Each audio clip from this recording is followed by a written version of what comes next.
Welcome to the investment update for the fourth quarter of 2024. In this video, we take a closer look at the financial updates from America and Europe, falling inflation, what you can do for your pension, and whether this is the time to request a value transfer. Hiriald, last time you said that the economic growth is strong in the United States, but faltering in Europe. What is the situation now? Yeah, that's right, and actually it's still true. Economic growth in the US remains strong, while Europe is still struggling to keep up. But what does this mean for the financial markets in the past quarter? Well, it means that the authorities are trying to rectify the situation to some extent, especially the central banks on both sides of the ocean. In Europe, for example, the central bank has been cutting interest rates in increments since last summer. And this low interest rates make it cheaper for European businesses to borrow money. Exactly. And then there is also more room to hire people. And companies can invest in growth and innovation, which ultimately benefits the economy. And this low interest rate makes it less attractive for us as consumers to save, and so we spend more.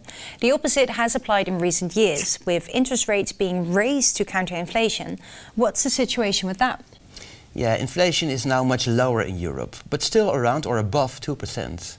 The task of the European Central Bank is to keep and bring inflation just below 2%.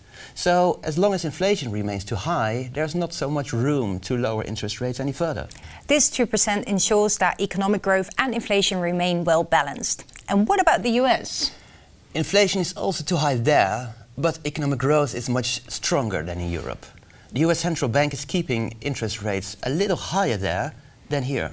Interesting. So we are actually seeing a division between the US and Europe in terms of economic growth and inflation. Yes, indeed. And that, of course, also affects the financial markets and the investment strategies that people choose. Yes, that's correct. Virtually all investments performed well in the past quarter, and in fact the whole past of the year as well. However, if interest rates go lower, you will be able to buy less pension with your money. Fortunately, we take this into account into our investment policy. We explain this in more detail in the video. Please be mindful that this works differently for everyone.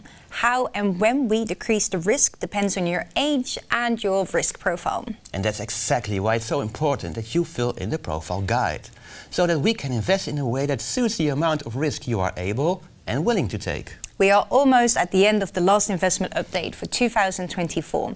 Let's talk about our good intentions for 2025. Yes, that's right. One of our intentions that we have already been able to realize is our name change. We ended 2024 as Aecon Capital, but we started 2025 as Capital Pension of a.s.r. Good to know, no big changes. We will continue as you know us. And what are your good intentions for 2025? The start of a new year is an excellent time to look at your risk profile and review your financial planning. Do you have any further tips, Hiriald? Yes, definitely.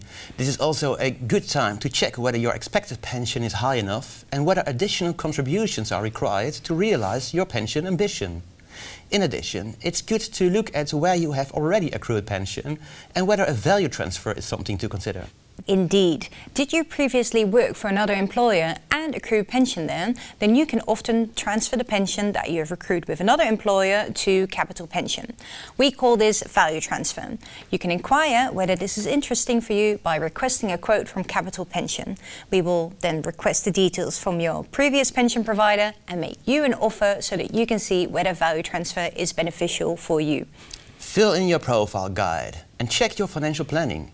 This will get the year off to a good start for you. Exactly. And don't forget that good planning can help you achieve your goals. It can also help reduce stress and give you a sense of control over your finances. How did you start the new year, Hiriald? Well, I started my new year with a fresh look at my planner. This allowed me to keep my goals of being able to retire early in view and make sure that everything is properly arranged for later on. What about you?